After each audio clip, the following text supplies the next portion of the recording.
wanna kiss up and rub up and fill up. Kiss up and rub up and fill up on you all night. So I just left Walmart and I paid $20 for a bag of wings, okay? And a bottle of wing sauce. I'm gonna make wings today, and I paid $20 damn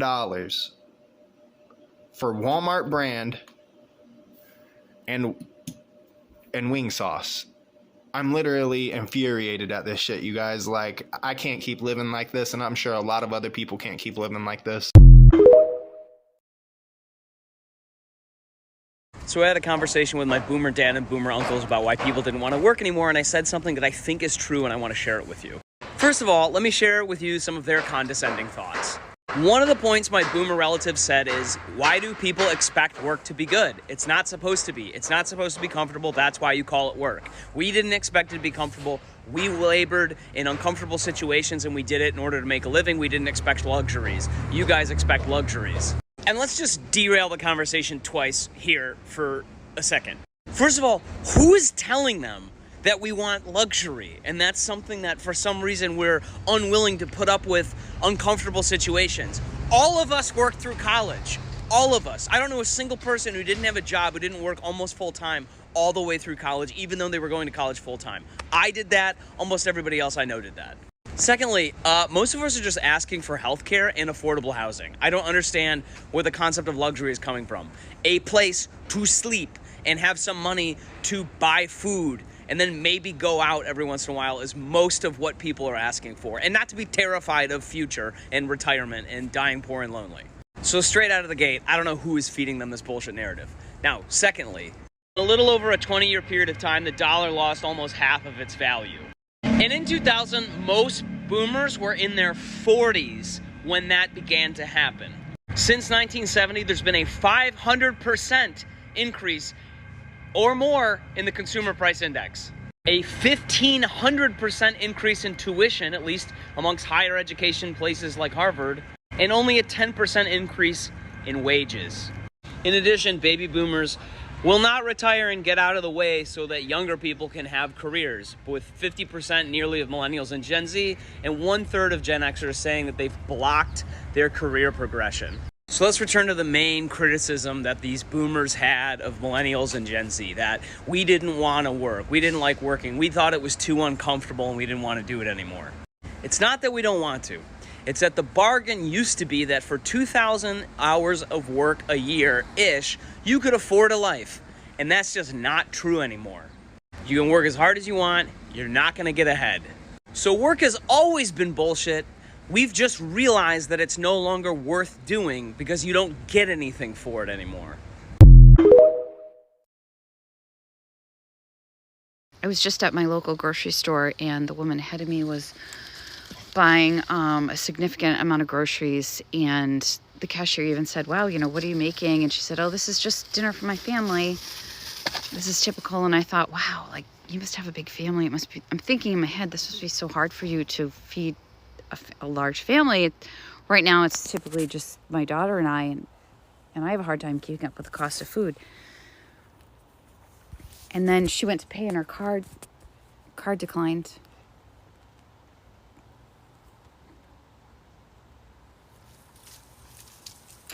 And I like turned my back because I've had that happen to me, and it's mortifying. So I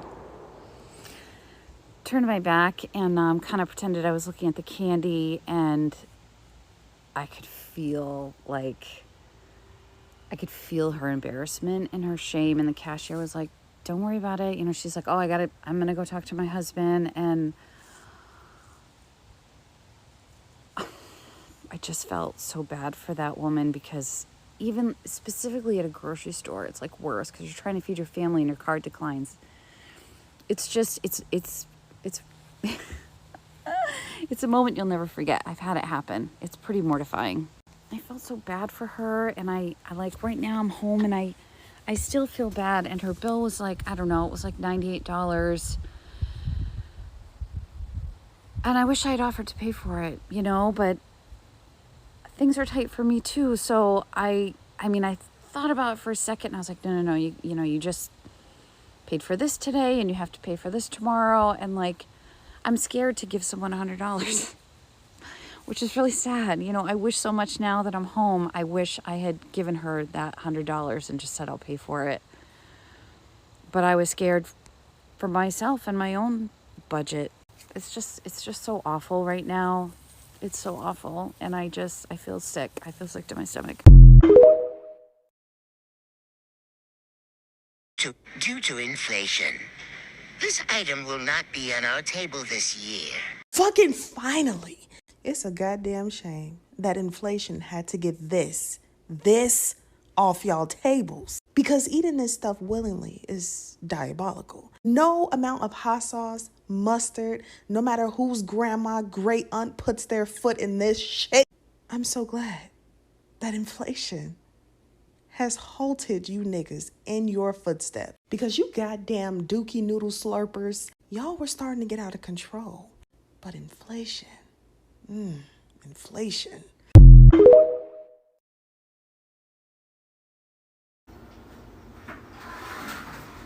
This inflation's fucking bullshit, right? First of all, had to get the discounted cheese and bacon roll because I'm not spending $8 on 4 little pissy ones. $8. $8? $8. So I've got the fucking near expired one. Near expired. Because I want to eat. Anyway, next fucking issue. Crunchy nut. You want to know how much the original was? $12. $12. Do I win? Ooh. Bingo. You win fucking not being able to pay your rent. That's bullshit. I got the home brand, which is the same fucking shit. Is it though? It is. Does it taste the same? Yes. Oh, sorry, I can't fathom spending $12 on cereal. I'm sorry, I'm not your girl. I can't do it.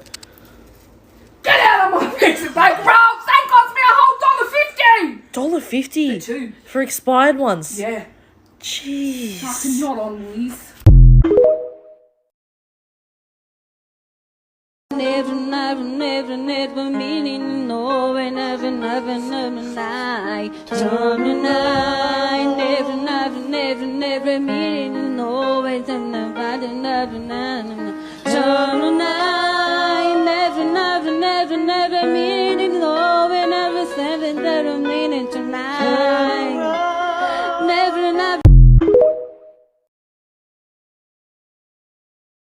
Life is really different, and when you know it can never get back there, that's what sucks. And that's every year, make sure you get a pay rise because inflation is real. Let me just rant a little bit. I just went outside, right? I got a trim. Got a little trim because it's the weekend. It's Saturday, 14th of October.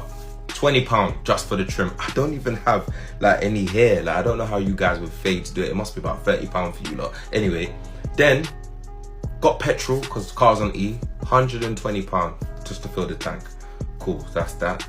Then now went prep, got a little croissant and chocolate because I had some errands to do. £6.85p. Then went to the tyre man because spare tyre, needed to do something on it before I put it back in the boot because I had a flat last week. That was £10 anyway. Then I was like, all right, need to pick up my dry cleaning because I had some shirts. I need to go into office for 2 days next week. So I'm like, hang on a minute. Just like that, £150 I think I spent.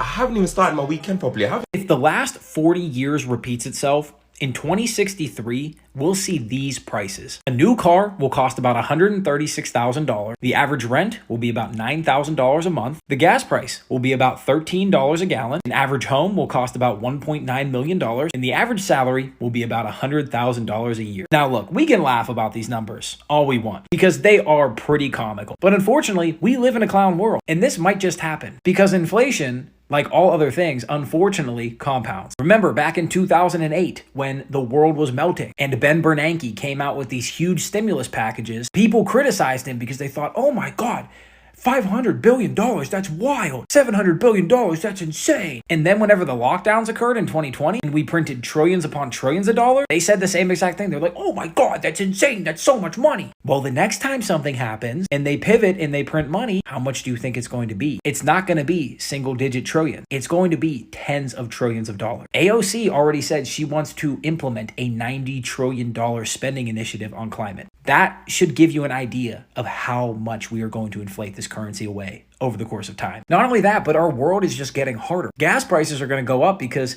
simply put, there's not going to be enough gas. Saudi Arabia is already reducing the amount of gas it's selling. Russia has cut off exports entirely. In the US, well, we just don't want to frack for shit here, which is a shame because we really could, and our gas would be a lot cheaper. And unfortunately, gas goes into every one of these other things. It goes into how much your car costs. It goes into how much the rent is because you need gas for a lot of things that build a fucking house, or at least go in the house. So you see where this is going. If you don't start making and investing money now, you're never gonna get rich. And I'm saying this in a position of absolute fear. I am fearful every day that I'm not gonna make enough because, quite frankly, we don't know how much it's gonna take. It might take an ungodly number that none of us are gonna be able to reach. And if that's the case, so be it. But we gotta try because there's no nobility in throwing in the towel. And I am not trying to be caught in this slavery mess.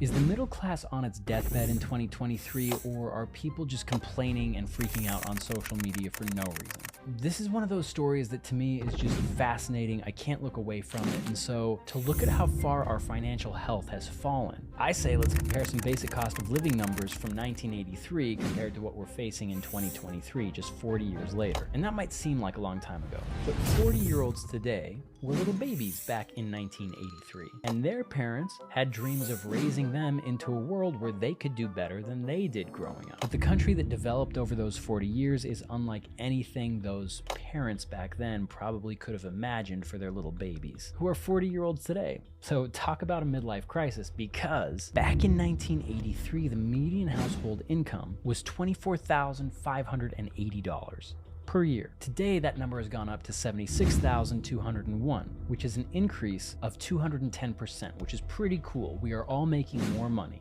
But back in 1983, the median price of a single family home was $75,300. And in 2023, the median price of a single family home, many of those homes are the same homes that existed and were built in 1983. The median price for those is now $431,500, which is an increase of 473%, which is interesting. If my math is correct, home prices have gone up more than people's ability to earn. But it doesn't stop there, because in 1983, the average price of a new car was $9,175. And in 2023, the average cost of a brand new car in the United States is $48,000, which is an increase of 423%. So now let's hit some necessities really quickly and compare the things that we all have to buy on a daily or monthly basis, like food, gasoline, healthcare, and the pesky issue of higher education. So for food, to keep things simple, we'll look at a McDonald's meal, a Big Mac meal. And in 83, you could get a Big Mac, fries, and a Coke for $2.59. A gallon of gas back then cost you $1.16. And in 1983, healthcare costs per person came out to about $1,459 per person per year. And at that time, for a 4-year degree, you'd wind up paying $4,000. So let's run those numbers against what you have to pay for those same things in 2023 on your increased median household income of $76,000 a year. But let's keep in mind, not everybody is making $76,000 a year. There are still people in our society who are making 20, 30, 40 grand a year, and how those people are surviving is a complete mystery. Because today, that Big Mac, fries, and a Coke has gone from $2.59 to $10.82. That's a 317% increase. And the crazy thing is, fast food back in the day wasn't just convenient because of how fast it was actually in many cases way cheaper to eat fast food than to buy food from the store and prepare meals yourself at home. And that is just not the case anymore. So anyway, back to gasoline. The price of fuel has gone from $1.16 to, on average, $3.57 per gallon. That's a 207% increase. Healthcare in the United States has gone from roughly $1,459 per person to over $7,000 per person per year, a 359% increase. And finally, let's talk about education, because the price of that 4-year degree has exploded from $4,000 on average That doesn't include grad school. That is a 2,500% increase. Penny stocks and crypto meme coins don't go up by that much. And this is where the middle class finds itself in 2023, where the median household income has increased by 210% over the last 40 years.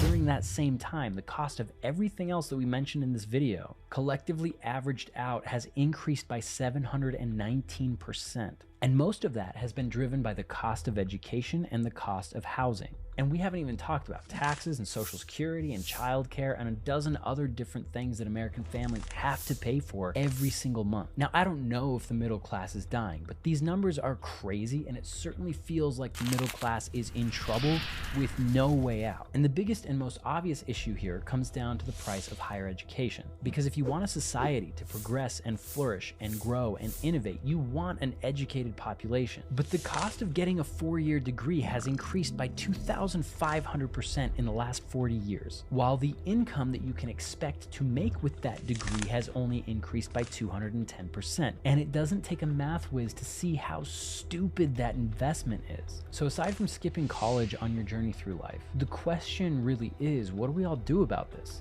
I see this question in my comments all the time, and I'm no expert, but I love digging into this stuff on my own because I find it fascinating. And it's probably worth mentioning, with an election year on the horizon, that it's worth considering a big reason we are where we are financially is because of how easily our government and politicians are influenced by giant multi-billion-dollar corporations who all use lobbyists to buy, pay for, and influence politicians to pass laws and legislation that benefit them rather than us. And these politicians that sell out have allowed corporate America to basically loot the middle class and use them as their personal piggy bank for 40 years. And I really don't have any answers, but it definitely feels like until the buying off of politicians before they even make it into office stops, these things probably won't get better, but they'll continue to get worse. But again, I'm no expert.